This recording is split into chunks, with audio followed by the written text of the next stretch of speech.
Mapinje dhialo weche limbe piny mangima otim kawuono e kaonti ma Kisumu kotelie kod jambetre ma EU 100 giga. Nyasi noyo joket mwandu bura watudo achiel kachiel gi jafwambo marwa Millicent Adhiambo kantiere kaonti ma Kisumu onyisowa ni to chenrono dhi nade. Millicent ageno riyo makare miwa mago mabedo setucho kotenore kod chenrono madhi mbele kaonti no ma Kisumu.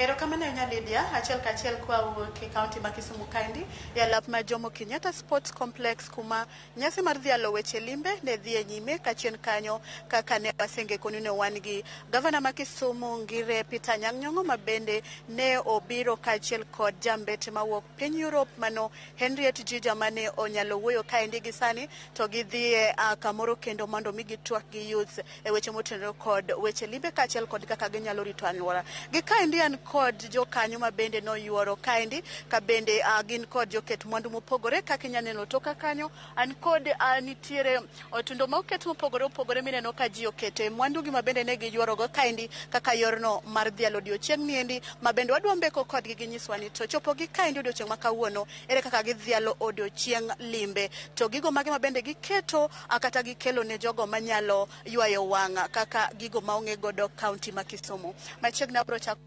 saningi tiwuoke kambi mane to kaendi odiochieng' midhialo odiochieng' nyime ang'o muchopo go kaendi tang'o mudwa ni jopiny ong'e kotenore kod weche mag limbe. Ani luonga ni Vivian Kobe aluora ma Kisumu ka kendo wan kamoro achiel gi kambi miluongo ni Lake Victoria Tourism Association. Maendi e riwruok moting'o jogo mong'eyo weche limbe kendo weche wuoth kibiro e dala ma Kisumu ka kendo kibiro e area ma Western Kenya Tourism Circuit. Wagone Nyasaye erokamano e odiochieng' ma kawuono wabedo gi budho mogundho kamoro achiel gi jogo duto molony e weche mag limbe. Obed ni ibire limbe moluore gi yor katich kata ibire limbe moluore gi yor karaha. Wagombo ni jogo duto ong'e ni Kisumu kaendi e kuma chenro duto mag wuoth chakre. Wagone waziri marwa Farida Salim momiyowa thuolo ni mwabedo kanyakla gi jogo duto moa kuonde maboyo boyo. Nyocha ne wan nyaka gi joma noa Baringo kabiro neno kaka Lake Victoria chalo, kaka Western Kenya chalo gi weche mag limbe manitiere e dalawa ka. Wakwayo ni jogo mantiere Kisumu uteme wuothe kuonde mopogore opogore machalo Kit Mikai, machalo Kisumu Museum mantiere Bergidala kanyo nitiere thum gi weche dholuo mabeyo munyalo ng'eyo kupuonjore kendo kipuonjo nyithindo. To utem udhi nyaka Kakamega Forest. Wagone wero kamana ahinya. Erokamano ahinya machiegni wacho weche wuoth koro kapok abiro iri waziri abro dhi Joviu Travel en ochung' ne weche wuoth mondo lernwa ni gichopo kaendi kaka Joviu Travel. Viu Travel en nyiso ni okonyo ji ang'eyo ni to adwa dhi kanye tanyalo tiyo gi pesa di. Welcome, you'll just tell us your name and tell us how you people are marking this day and what do you have to offer on this day that United Nations World Tourism are celebrating Tourism Day.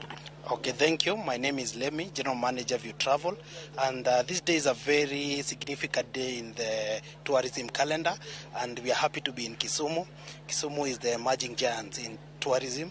We have an office here, and we are marking it in a special way, trying to bring more traffic of Kenyans and non-Kenyans to Kisumu.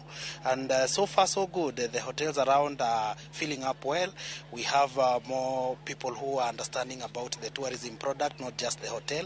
We have the KWS game reserves. We have the museums. We have other natural phenomena that people are going to check, like the Kit Mikai and the rest of the other islands in Lake Victoria, like Ndere Island. So we have a lot that we are happy to learn and also to be part of the tourism week. Thank you so much. So as Viu Travel, what are you offering? We are offering different deals.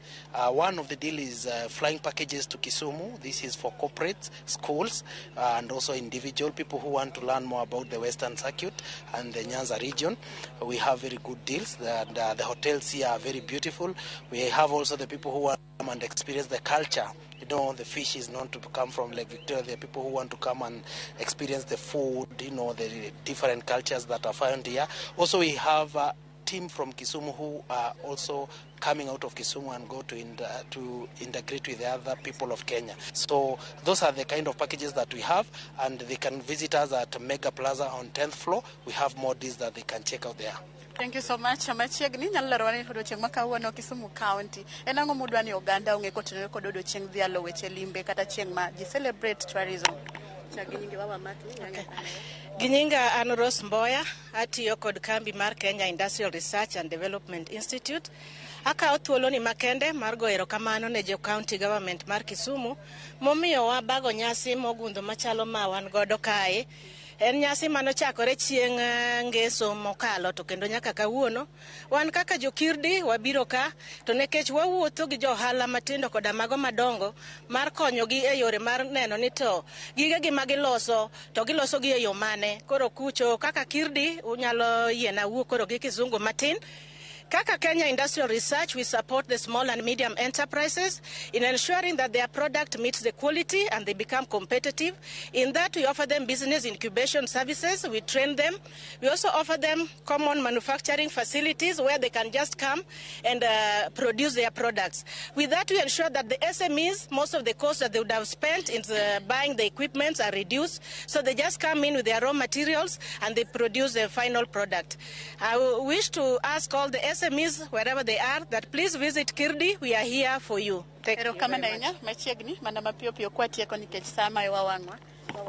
Okay.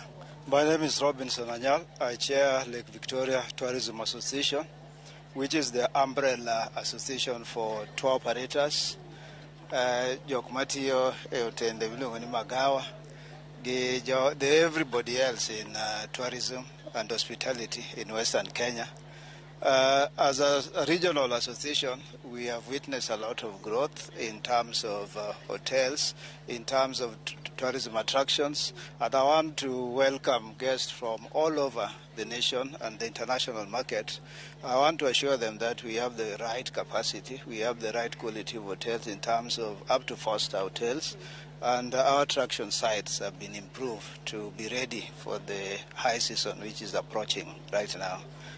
Thank you, and I appreciate what the county has planned. And I also want to appreciate any other county among the 14 counties we represent who may have also held such event to celebrate this day. Thank you, thank you. Machiegni kaka ja wildlife services jogo mochung' ne rango le mag bunge. Inyalo wacho ang'o odiochieng' ma kawuono une thothne uywayo ji mang'eny biro ng'iyo le mopogore opogore kaka uritogi kaka gin gi gigo mowinjo ging'e machiegni. My name is Christine Boyd. I'm the Assistant Director, Kenya Wildlife Service. I want to say we appreciate the county government of Kisumu who brought all of us together during this World Tourism Week, which today we've celebrated it in the United Nations World Tourism Day, the 27th of September. We all came together and we've shown what we have as a county. We started with tourism in terms of cleanliness and tree planting, this greening, and also we started with the sports. Sports tourism can do well in Kisumu, and we've celebrated this in a style, and we want to thank everybody who came. We have our partners from Nairobi who traveled all the way to Kisumu, others were from Baringo, all the way to Samburu County.